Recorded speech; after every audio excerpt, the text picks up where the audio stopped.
Donc, Parashat Nitzavim, la paracha qui coïncide toujours avec la période de Teshuvah, qui nous introduit dans la Aseret Yemei Teshuvah. Et Rosh Hashanah, c'est Yom Hadin, mais c'est le premier jour des Aseret Yemei Teshuvah. Et la paracha de Nitzavim nous invite à penser avec précision, nous inviter donc à la Teshuvah. Parce qu'en fait, la Teshuvah, c'est quelque chose de difficile. N'est-ce pas? Changer. Pour un homme, c'est ce qu'il y a de plus difficile. Changer, c'est difficile. Alors, bien souvent, on se dit, c'est trop difficile. Bon, laissons la période, on va essayer de s'améliorer pendant cette période. On va être plus actif, plus ponctuel, plus dévoué. Mais bon, ok, changer, ne me parlez pas de changer. Dieu, changer, c'est trop dur. Un petit peu, comme ça, c'est là, on va faire ce qu'il faut faire. Mais changer, ça paraît totalement... L'homme, il a peur du changement et il a des réticences. Voilà, le hergel, c'est très fort. Il a une réticence face au changement. Tu veux changer? Et cette paracha nous invite justement à voir différemment. Comment on peut changer un petit peu quelque chose? Qu'est-ce qu'on peut changer? Sur quoi il faut mettre l'accent? Rabbi Israël Salanter, dans ses lettres, il a un recueil de lettres de Rabbi Israël Salanter qui s'appelle Or Israël. Et il dit, il faut changer quelque chose. Quoi? Petite chose. Il ne faut pas partir dans des grandes... Il faut des choses qui pourront nous accompagner et qui ensuite, grâce à ces petites choses, on va grandir. Alors juste une petite idée. Qu'est-ce que ça veut dire, Alema? Qu'est-ce qu'on doit choisir comme petite chose? Comment aborder, voilà, la période de la Aseret Teshuvah? On aborde comment? C'est quelque chose de dur. On parle de tchouva, c'est dur. C'est changer. Alors, c'est pas parce que c'est dur qu'on ne devrait pas le faire, mais est-ce que c'est si dur? Le texte est explicite dans Parashat Nitzavim. Ki ha mitzvah azot asher anochi metzavecha hayom. Selon le Ramban, il s'agit de la mitzvah de Teshuvah. Lo nifleti mimcha. Donc la Torah anticipe, elle sait que l'homme a peur des changements. Et dit lo nifleti mimcha, lo rechokai, lo me'aver layam, lo bashamayim il est mort. Mi ya'ale lanu hashamayima, v'yikach ya'lanu. Shamaïma. Elle n'est pas outre-mer, la mitzvah de Teshuvah. C'est-à-dire le changement ne se trouve ni dans les cieux, ni outre-mer. Ki karov elecha davar me'od. Le changement, il est très proche de toi. Tu as l'impression que le changement il est dans les cieux, c'est pas dans les cieux. Tu as l'impression que le changement il est outre-mer, très loin. Changer, c'est loin. C'est très... Comment? C'est très difficile d'accès. C'est très difficile d'accès. Karov elecha davar me'od. Pas seulement karov elecha. Karov elecha davar me'od. Beficha uvilvavcha la'asoto. Karov, ça veut dire que la chose est très proche. Ça veut dire quoi, beficha uvilvavcha? La chose est dans ta bouche et dans ton cœur. C'est quoi la chose dans ta bouche? La chose... Alors, c'est difficile à comprendre. D'abord, on nous dit que la tchouva, elle est très proche, mais c'est très dur. C'est quoi, elle est proche? En quoi est-elle proche si c'est aussi dur? Changer, c'est très dur. Alors, c'est-à-dire quoi? Elle n'est pas outre-mer, elle n'est pas dans les cieux, elle n'est pas outre-mer. Mais c'est dur. En quoi elle est proche? Ça veut dire quoi qu'elle est proche? C'est facile. C'est ça que ça veut dire, c'est facile. Ça veut dire quoi? C'est facile. Ça veut dire quoi? Beficha ou vilvavra la asoto. C'est dans ta bouche et dans ton cœur. C'est quoi ta bouche et ton cœur pour le faire? Alors, c'est des sujets sur lesquels on devrait parler des heures. Mais on n'a que quelques minutes. Alors, on va essayer de voir un petit peu ce que Chazal nous enseigne. Dans Michelet, l'un des défauts les plus évoqués, c'est le défaut de la paresse. Alors, on se dit, moi, je ne suis pas paresseux. Moi, je me lève à 4 heures du matin, à 5 heures du matin. Super. Et on observe le paresseux comme un chômeur. Moi, un chômeur? Jamais de la vie. Donc, le paresseux, je le lis comme en tant que spectateur. Tout le monde a une facette de sa personne qui est paresseuse. Il y a des choses. Alors, il y en a qui aiment travailler, c'est des bosseurs, sublimes. Mais il y a des facettes dans lesquelles il est paresseux, où il devrait changer, il sait qu'il doit changer. Alors, il n'a pas l'énergie pour changer.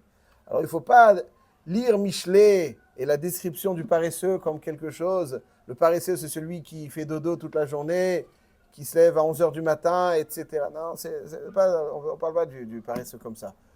Chacun, il a une dose de paresse en lui. Alors, dans Michelet, on nous parle du paresseux dans plusieurs prakim, dans Perek Vav. On nous dit Ad matai atzel tishkav. Matai takum mishenatra. Jusqu'à quand tu vas rester dormir? Quand est-ce que tu vas enfin te réveiller et être debout? Après, dans Perek Raf, il y a marqué Mechoref atzel lo yachrosh. En hiver, le fainéant, le paresseux, ne va pas labourer. Veshal bakatsir vaïn, et il va essayer de voir si pendant la période des moissons, il n'y a rien. Certains vont appeler ça, vont s'inspirer de. Ils vont dire appeler ça la cigale et la fourmi. Ouais, il ne fait rien. Après, tout d'un coup, il y a mangé. Il y a pas. Donc, mais il cherche au bon temps des moissons à manger. Il y a rien, malheureusement. Ça dans Perek Raf. Dans Perek Chaf Vav, il y a plusieurs psukim sur le Hatzel. Amar Hatzel, Shahal Baddarech. Le Hatzel, il dit il y a un coyote, il y a des loups, je ne sais quoi, dans les chemins.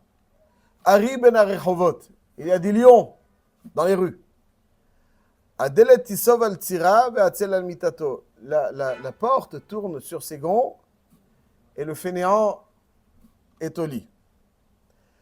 Taman Hatzel yado batzalahat, nil'a la hashiva el piv. Hein, M. Cohen? Voilà. Taman Hatzel yado batzalahat, il met. Et il met donc la main pour. Après, il a du mal à. Nil'a la hashiva el piv. Donc, on ne parle pas d'un Hatzel normal, on parle d'un Hatzel. Hacham, etc. Bon. Alors, pourquoi on parle beaucoup du Hatzel? Il y a un midrash très important dans cette paracha, paracha Chet. Midrash Rabbah, paracha Chet, Otvav. Il dit comme ça. Rabbanan Amre. Donc là, le midrash vient nous expliquer ce que ça veut dire Beficha ou Vilvavcha la Asoto. Rabbanan Amre. Shiva Dvarim amar Shlomo ale Hatzel. Uma shamar Moshe yagadol mikulam. Shlomo Amelech a dit cette chose au sujet du Hatzel et ce que Moshe Rabbeinu va dire, c'est encore plus percutant. Voyons. Amrou la Hatzel Rabcha Ba'ir. Tu sais que ton Rav est là dans l'Echul Bot Torah, dans le pays, dans la ville. Il dit, ah non, j'ai peur, moi, des dangers du chemin. Il dit, Rabcha Betoch Hamdina. Il dit, Ari ben Betoch Achovot, Shahal Baderech, Ari Betoch Achovot. Il y a toujours quelque chose. Il y a un danger, peut-être, qui va, etc. On ne sait jamais. Il dit, Amroulo Ariou Betoch Dar Betzel Betecha. Il est dans la même rue, à quelques. Va'ari Bachutz. Le Midrash fait allusion à Shlomo Amelech va décrit donc les réactions du Hatzel dans chaque situation. Il y a toujours quelque chose qui va l'empêcher. Viens en Beth Midrash, non. Ouais, on peut traduire ça comme ça. Aujourd'hui, j'ai ça. Viens de. Non, aujourd'hui, mal au ventre. Ah, j'ai mal à la tête. Il y a toujours quelque chose. Toujours quelque chose, non? J'ai une facture à payer, je suis soucieux. Il y a etc. Il y a toujours quelque chose. C'est ça qu'il dit. Il y a toujours quelque chose. Et on lui dit même, ton Rav, il est là, dans la maison. Il est dans la maison, il est dans la maison. Lève-toi, il a la pièce à côté. Il dit, si je me lève et je trouve la porte fermée, qu'est-ce que je vais faire? Il n'y a pas. Lui, pour l'instant, il dit, si c'est sûr, je vais, mais pour l'instant. Mais après, si peut-être c'est fermé, à quoi ça sert? Alors on lui a dit, c'est ouvert. Tranquille. Il dit, je suis très fatigué. Etc. Il décrit donc, même mettre dans la bouche, il a du mal. Tu lui donnes un Dvar Torah, tu lui fais un chiot, et voilà, je te sers un plat. Mange! Je suis fatigué. J'ai du mal à me concentrer. Mange, mets dans la bouche! La table est dressée, il y a tout ce qu'il faut. Non, j'ai du mal à la mettre dans la bouche. Et il conclut, Midrash, il dit, Ma shamar Moshe gadol mikula, minayin ki karov elecha davar meod, beficha uvilvavcha la'asoteh, hotse davar mitoch picha! Otse davar mitor picha. Moshe Rabbeinu lui dit, t'as pas besoin de mettre la chose dans la bouche. Tu fais rien là-dessus. Sors-le de ta bouche. Il est là en toi. Qu'est-ce que c'est? Otse davar mitor picha. Ma pshat. Le pshat, il est comme ça. Un homme, quand on lui parle de changement, il se dit, mais qu'est-ce que ça veut dire? Il faut que je reprogramme ma personne. J'ai des habitudes. Changer quoi? Comment tu veux que je change? Je reprogramme ma personne. Beficha ou bilvavra. Karov ala erha davar me'od. Ça veut pas dire que c'est facile. Ça veut dire que toute la plus belle des richesses, tous les plus beaux comportements sont en réalité en toi, dans ton essence, en ta neshama. Ils sont très accessibles. Tu n'as pas besoin d'aller les chercher nulle part. C'est en toi. Otse davar mitor picha. Il faut que tu extrais la chose, elle est enfouie en toi. Tu n'as pas besoin de changer. Tu as besoin de te révéler. Karov elecha davar me'od. Ne pense pas que toi, tu es constitué de façon A et on te demande finalement de te métamorphoser en B. Alors que quelque chose qui n'est pas, pour lequel tu n'es pas fondamentalement programmé. C'est faux. Tu es. Parce qu'il faut découvrir cette volonté. Il ne s'agit pas de créer une volonté, il s'agit de la découvrir. Il s'agit de... Il y a marqué dans la Gemara Masechet Sukkah Daf Nun Bet. Le Yetzer Hara, il a 7 noms. L'un des noms du Yetzer Hara, c'est Harel. Moshe Kirao Harel. Shenema ou Maltem et Orlat Levavchem. C'est-à-dire quoi Harel? C'est le Yetzer Hara, c'est une orla. C'est quoi c'est une orla? C'est-à-dire que le Yetzer Hara, la orla, ça cache. Ça couvre. Le Yetzer Hara, il cache la richesse intérieure. Il te fait croire que tu as envie de rien. Béhémet. Il te fait croire que tu es constitué de façon très différente de l'idéal qu'on te décrit. Il cache. En réalité, si tu te débarrasses un petit peu de cette écorce, tu vas avoir une source de richesse jaillir de toi, de ton intériorité. Tu crois que quelqu'un dit « j'ai pas envie d'étudier ». Khalila, j'ai pas envie d'étudier. Comment on va m'apprendre? La réponse, elle est l'envie d'étudier, elle est en toi. Il faut juste la provoquer. Si tu sais étudier avec justesse, comme il faut étudier, tout simplement, ça va jaillir. On ne te demande pas de changer, de créer cet amour pour l'étude. On te demande de la révéler. C'est ça qui karov elecha davar me'od. C'est ça, la tchouva, c'est ça. La tchouva, il faut que chacun trouve quelque chose qui, quand il le fait, il sent bien. Il sent qu'il y a des choses qui sont crovim, il y a des choses qu'on sent proches de nous. Il y a des choses que quand on les fait, on a une satisfaction. Il y a des choses qui sont proches. C'est ces choses-là qui sont proches parce elles font partie de ce qu'on est. Elles sont l'expression de notre essence la plus profonde. Ces choses-là qui sont l'expression de notre essence la plus profonde, quelqu'un, quand tu fais une Mishnah, Baruch Hashem. Quand il lit un peu de Teilim, il sent que ça l'a. Pourquoi? C'est lui. Ça, tu dois prendre. Et il s'agit de faire des brèches dans cette or-là, dans cette écorce. Et lorsque, même avec quelque chose de petit, tu laisses cette intériorité jaillir, alors elle crée une place, n'est-ce pas? Il y a un barrage, il faut faire une brèche. Dès que tu es à la brèche, ça y est, le barrage, il va s'effondrer. Il faut créer cette brèche. C'est ça qui crée la Torah, elle ne te dit pas de devenir celui que fondamentalement tu n'es pas. La Torah, elle te demande d'exprimer celui que fondamentalement tu es. D'aller chercher et découvrir cette richesse intérieure. C'est ça la tchouva. Revenir à ce que tu es. Tu t'es égaré, tu t'es perdu. Reviens à ce que tu es. Kikarov elecha davar me'od, on ne te demande pas. C'est ça qui dit. Beficha ou vilvavcha. Va chercher en toi. C'est en toi, c'est en ton cœur. C'est ça qui dit, même le Hatzlan, même chercher en lui, il ne peut pas. Il y en a qui ne peuvent pas chercher, il ne peut pas, il a mis la main dans l'assiette. Ah, le chiour, il est là. Écoute.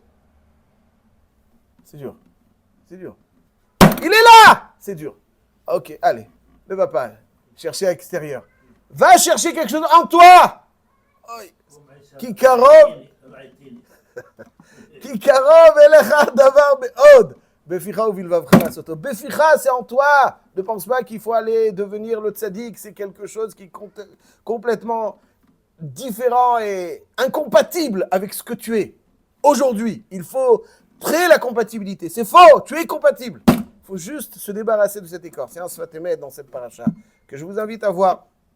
La parachat Nitzavim, il dit, il répond à une des questions les plus célèbres. Il y a marqué Ve'ahavta et Hashem. Il y a une mitzvah positive d'aimer Hashem.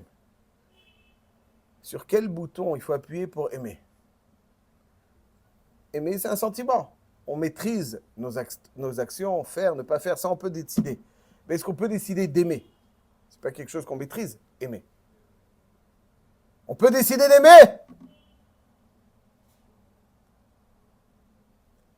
Il dit le Sfatemet comme ça. Il dit qu'en fait, il ne s'agit pas de créer l'amour. Il s'agit de le révéler, de le découvrir. Naturellement, un juif, il a une neshama qui, par son essence, aspire à retrouver, à se rattacher à sa source. C'est naturel. C'est l'essence même du juif. Ner Hashem nishmat adam. La neshama de l'homme, Ner Hashem. Donc c'est, dans son essence, il cherche à se rattacher. Akmar. Des fois, il y a une écorce. Alors, il dit, Va'avtet Hashem Elokera, c'est pas créer l'amour. C'est débarrasse-toi de tout ce qui obstrue, cet or-là, qui te fait oublier, qui te cache cet amour. Et débarrasse-toi pour finalement lui permettre de jaillir de sa source. Il ne s'agit pas de créer cet amour, il s'agit de se débarrasser de tout ce qui l'empêche de s'exprimer. Cette idée-là, elle est développée dans le Sefer Tanya, Perek Yutret. Baal Tanya, l'une des idées majeures qu'il développe, c'est cette idée que la ahava, elle est mesuteret en chaque juif. Là, c'est ça qui karov el echad. Il explique qui karov el echad meod dans le Baal Tanya. Ce que je vous ai expliqué, c'est le Midrash, mais c'est donc ce qui dit un petit peu le Baal Tanya dans le Sefer Tanya Perek Yutret. Ça, c'est qui karov el echad meod. Donc c'est pour ça que quelqu'un qui dit comment je vais changer, il y a tellement de choses. La réponse, elle est qu'en fait, si tu sais créer la brèche dans cette écorce, ce sera beaucoup plus facile après. Alors, comment on crée la brèche? On crée la brèche avec quelque chose auquel on est rattaché.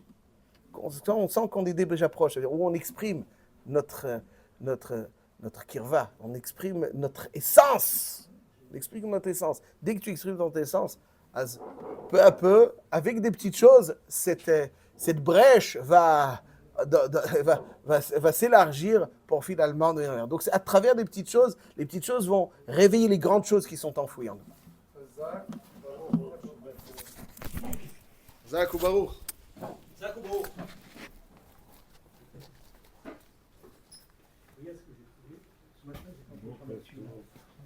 Boker Tov. Vous m'avez appelé à 3h du matin? Non, regarde.